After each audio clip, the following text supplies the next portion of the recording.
আমি প্রথমে দোকানে বইয়া ছিলাম, তারপরে আমারে আইসটা প্রথমে বকাবাজি করছে, কইছে তোর বাবার ফোন কর, তাড়াতাড়ি আইতো, তোর ফোন বাপ আইলে দেখতাম, আর তোর বাপ না আইলে তোরে দোকান থেকে যাইতে দিতাম না, তোরে মারালাম।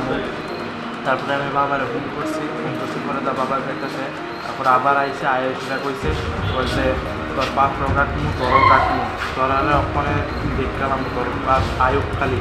এরপরে বাবা গেছে পরে বাবার উপরে আক্রমণ করছে, আমার আক্রমণ করছে, বাবারও মারছে। বাবার কোন জায়গায় হয়েছে ঘটনাটা হচ্ছে সোনাতলা বাজারে, আমাদের দোকানের ভিতরে ঢুকে আমাদের মারছে। নামটা কি তার? নাম হচ্ছে প্রথমে জগানন্দ, নাম হচ্ছে পাপাই দাস, বাবার নাম হচ্ছে চানু দাস। আমরা দুজনের অনেক আঘাত করছে।